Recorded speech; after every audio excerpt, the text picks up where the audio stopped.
presidente aqui do campo vai dar uma palavra, ele vai estar nos cultos de terça-feira. E aí depois nós seguimos a reunião. Quando eu fui dar uma palavra, 2 pastores e um evangelista falaram: pastor, antes que o senhor fale qualquer coisa, nós temos um problema aqui na igreja. Eu falei: qual é o problema, querido?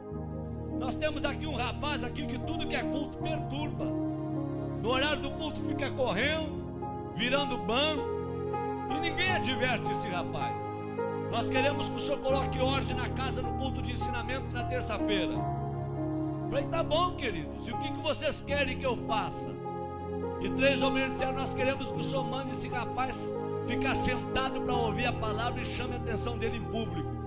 Eu falei: mas isso daí para mim é mole. Um rapaz está perturbando vocês, deixa para mim. Terminei de pregar na reunião de obreiro, fui para casa. Quando eu cheguei em casa, eu falei para minha esposa, eu falei: meu bem, tem um rapaz aqui que está perturbando os obreiros. E ela falou: o que tu vai fazer? Eu falei: vou advertir ele no culto de ensinamento, vou chamar a atenção dele. E a minha esposa, muito crente, falou: não faça isso não. Uma alma vale mais do que o mundo todo. Em vez de tu advertir em público, procura visitar ele. E tem mais uma coisa, viu? Quem sabe esse rapaz seja mais crente que eles tudo junto. Porque pelo que eu vejo dos cultos aqui, a igreja tudo dá glória a Deus, só os obreiros não abrem a boca. Então quem sabe esse rapaz está fazendo barulho demais, está incomodando a turma. Não advirta ele, vai até onde ele mora. Eu falei: boa ideia. Fui pregar final de semana, segunda-feira, fui na loja de um empresário, falei: onde é que mora o fulano de tal? O empresário falou: pastor, mora na pior favela da cidade. Mora lá na favela da Vila do Cemitério. Nem a polícia entra lá. E se eu fosse o senhor, eu não iria, porque é muito perigoso. Falei: meu amigo, eu fui criado em favela. Eu sou ex-traficante, ex-assaltante. Eu aceitei Jesus dentro de um hospício, depois que tomei uma overdose de droga e fui condenado pela medicina. Quando eu estava com 38 quilos dentro de uma UTI, uma crente do lado de fora do hospício dobrou o joelho e orou a Deus pela minha vida. Deus usou um louco para falar comigo, e a palavra do louco teve poder, e eu saí de dentro do hospício e virei pregador do evangelho. Não tenho medo de favela, de traficante e nem de favelado. Eu peguei meu carro e fui lá. Até onde o carro foi, eu fui. Até onde o carro não deu conta de ir, fechei o carro e entrei na favela. Pulei algumas valas e eu perguntei para um oleiro da Boca de Fumo: onde é que mora o tal do Hermano? E o oleiro disse: não é o Repolho? Falei: não sei se é Repolho ou Hermano. Me disseram que é o Hermano. Falou: não, quando ele era traficante, ele era o Repolho. Depois que se converteu, virou o Hermano. Falei: tá bom. Onde é que ele mora? O último barraco do morro, lá embaixo, bem na costa do morro. Falei: vou lá ver esse doido. Quando eu cheguei lá, tentei abrir a porteira com arame, machuquei os meus dedos. Eu consegui abrir a porteira que era dada com arame, uma porteira de dentro, barraquinho de madeira, querendo cair. E eu peguei, sacudi aquela porteirinha e falei: tem gente em casa? E de dentro do barraco gritaram: quem é? Falei: pastor Sandro Fontoura. Aí gritou lá de dentro: ô maravilha de Deus! Esse cara não é certo. Quando ele veio e abriu a porta do barraco, ele olhou para mim, levantou as 2 mãos para o céu e começou a glorificar a Deus. Falei: rapaz, não é hora de tu glorificar a Deus, rapaz. É hora de tu abrir esse negócio que eu vim aqui conversar contigo. Ele falou: pastor, eu estou glorificando a Deus, sabe por quê? Eu tenho 3 anos de crente e nunca ninguém veio me visitar aqui na favela. Nem um crente, nem um irmão. E o senhor chegou na cidade há poucos dias. Eu dobrei meu joelho dentro desse barraco. Eu falei: Deus, se esse homem foi tu que enviou para esta cidade, tu é na vida dele, tu vai trazer ele na porta do meu barraco para orar comigo. E agora o senhor está aqui na frente do meu barraco, é porque Deus me ama e Ele é maravilhoso. É só Deus para fazer uma coisa como essa. Eu falei: abre aí então. Ele veio e abriu. A hora que ele abriu, eu me abaixei e entrei no barraquinho dele.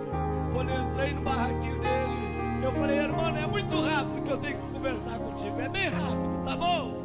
Ele falou, pastor, só que antes do senhor conversar, eu quero lhe dizer que no meu barraco tem doutrina.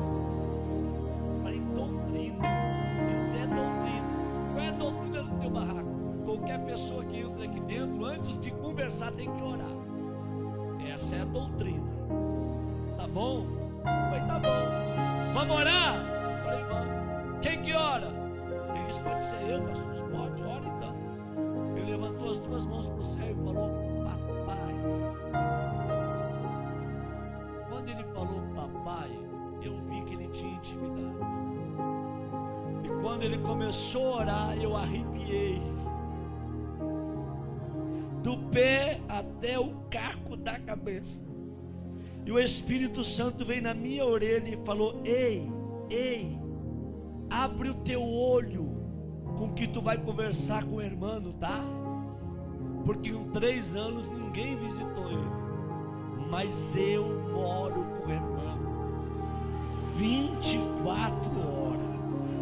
Eu sou apaixonado pelo irmão e o irmão é apaixonado por mim.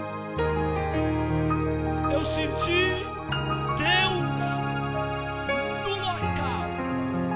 Quando ele abriu os olhos e lágrimas, ele falou, posso lhe mostrar o meu barraquinho? É uma peça e um banheiro dividido com essa cortina. Eu falei, pode. Ele falou, aqui está o fogão a lenha, porque eu não tenho fogão a gás, mas a chapa está brilhando. Puxou a cortina, aqui está minha cama, meu criado novo. É o tudo que eu tenho. Vem no meu banheirinho. Quando eu cheguei no banheirinho dele, uma janela de madeira de correio, puxei a janela. Fiquei olhando o precipício lá embaixo. Quando eu olhei para os meus pés, um buraco entre a madeira, eu vi que a madeira estava sobre o precipício. Falei, irmão, se quebrar essa madeira, eu caio de despenhadeira abaixo. Ele falou, cai, pastor. Eu pulei fora. Falei, tu tá doido? Se o prego aqui quebra a madeira, tu desce de despenhadeira abaixo. Ele falou, pastor, antes de eu ser crente, eu era que nem o senhor, eu tinha medo da morte. Mas depois que eu me converti, eu não tenho medo mais dela. Aqui na favela sopra vento, destelha a casa, meu barraquinho está torto, mas nunca caiu. Porque os que confiam no Senhor são como os montes de Sião. Não se abalam, mas permanecem para sempre. Eu falei, tá bom, vamos conversar. Ele falou, pastor, antes de conversar, um testemunho posso? Falei, rápido, fala rápido. Eles dão licença. Abriu a camisa, 3 buracos no peito. Falei, que foi isso? Troca de tiro com bandido. Levei 3 tiros de 38 na caixa do corpo. E eu não morri, sabe por quê, pastor? Deus tinha um plano com a minha vida. Pastor, olha esse risco no meu rosto. A polícia me levou para o valão do Tegra, deu rajada de metralhadora para acabar com a minha vida. Uma bala riscou meu rosto. E eu não morri, pastor, porque Deus tinha um plano com a minha vida.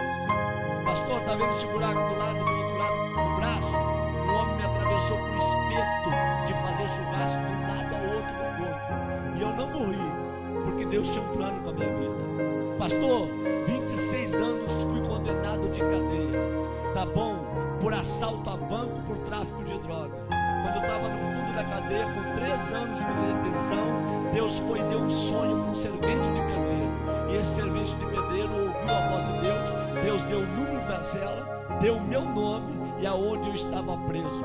Esse homem foi lá, falou com o diretor do presídio que tinha 5 minutos para entregar uma mensagem para um detento. O diretor liberou, ele gritou no corredor da cela, irmão, eu gritei lá no fundo, tô aqui. Ele parou na frente da cela e diz, nessa noite Deus me visitou. Deus me deu o teu nome, o número da cela, e Deus mandou te dizer que tu não vai pagar 26 anos de cadeia, porque Deus está precisando de alguém lá dentro da igreja dele, só para dar glória a Deus e aleluia, porque o povo que está lá não quer mais abrir a boca para dar glória a Deus, e Deus vai te arrancar daqui só para tu perturbar lá, tá bom? E eu falei, se Deus me tirar daqui, eu vou morrer dentro da igreja, glorificando e adorando ao nome dele. Quantos aqui acreditam que Deus fala? Diga glória a Deus. Deus foi lá na fronteira com a Argentina, tirou um juiz da cidade e trouxe um juiz, doutor Edson, para a cidade. E o doutor Edson, crente, quando ele vai revisar o processo daqueles que estão presos, ele vê o nome do irmão, e o Espírito Santo vem na orelha do doutor Edson e manda soltar o irmão. E ele chama o irmão e diz: ei, amigo, Deus mandou te tirar do presídio, só com uma condição, para tu morrer dentro da igreja glorificando a Deus. O dia que tu desviar, eu mando te prender. O irmão falou: pastor, o senhor acha que eu vou desviar? Eu não sou doido, eu vou morrer no meio dos crentes, adorando e glorificando ao Senhor meu Deus. Quando ele falou isso, ele começou a chorar, e ele falou: me perdoa, pastor, eu estou tão feliz com a sua presença aqui, que eu não sei expressar com as minhas palavras. Eu falei: tá bom, meu filho, fica tranquilo. Ele disse: pastor, pode falar o que o senhor ia falar. Eu falei: não vou falar mais nada. Eu vim para falar, mas não vou falar mais nada não. Ele disse: fala, pastor. Eu falei: não vou falar não, eu quero ir embora daqui. Quando eu fui sair na porta, ele me pegou pelo braço e falou: pastor, volta aqui. Eu falei: o que tu quer, rapaz? Na minha casa tem doutrina, ora quando entra, e antes de sair também tem que orar. Vamos orar? Eu falei: vamos. Eu posso orar abraçado com o Senhor? Eu falei: pode, abraça em mim. E ele abraçou comigo e começou a orar. Ele falou: Deus, eu não tenho nada, mas o que eu tenho eu reparto com esse homem. A unção que tu me deste, enche ele com a tua glória e faça desse homem um profeta para esta região. Enquanto ele orava, eu tremia e chorava. Nós não oramos menos de uma hora abraçado. O suor corria na minha perna e a roupa colada no meu corpo. Quando eu saí do barraquinho, irmão, eu fui até o meu carro falando em línguas estranhas. Quando eu entrei dentro do meu carro, eu fui até a minha casa falando línguas estranhas. Quando eu cheguei na minha casa, minha esposa falou: o que aconteceu contigo? O teu rosto está brilhando. Eu disse: aperta a minha mão e me dá a paz do Senhor, porque hoje eu me converti. Hoje eu virei crente de verdade num barraco de um favelado. Deus gosta de usar gente pequena para confundir quem pensa que é grande. Abre a tua boca nesta noite e manda a glória para cima. Quantos aqui vieram receber poder e unção do Espírito Santo nesta noite aqui, hein?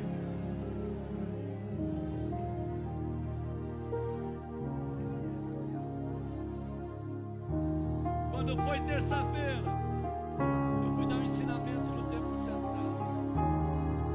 E conforme eu estou dando o ensinamento, eu olho para os obreiros tudo de perninha cruzada, lenço na rótula do joelho, sem abrir a boca para dar glória a Deus. Eu olho para o irmão lá atrás, ele começou a bater a palminha dele, começou a se alegrar, a sentir que ninguém estava sentindo. Meu irmão veio para o corredor da igreja pulando. Eu olhei para trás e os 3 obreiros que mandaram chamar a atenção dele olharam para mim e com os olhos eles disseram tudo: pega ele agora, manda sentar. Com os olhos eles falavam tudo. Eu fiquei numa guerra entre a igreja, os obreiros e o irmão. Eu falei: Deus, o que eu faço para salvar o irmão? Aí Deus me deu autoridade. Eu falei: irmãos, quem é que conhece a história desse rapaz que está aí no corredor? Levante a mão. Ninguém levantou a mão. Quem já foi visitar ele, aonde ele mora? Ninguém levantou a mão. Eu falei: em 15 minutos eu vou falar a história desse rapaz para vocês. Quando eu terminei de falar a história do irmão na igreja, tacou para chorar. E eu falei: traz o irmão aqui no púlpito comigo, e os obreiros desçam do altar todos agora. E o irmão abraçou comigo no altar. Eu falei: a partir de hoje a história desta igreja muda. Vai ser um doido atrás desse púlpito e outro doido no meio de vocês, mas a partir de hoje eu quero crentes cheios da glória de Deus, homens cheios do Espírito Santo, que sejam apaixonados por Deus. Deus não te julga pelo que tu tem, Deus te julga pelo que tu é. Tu pode morar num barraco cair nos pedaços, mas se Jesus mora lá juntamente contigo, você tem valor. Abre a tua boca e manda a glória para cima.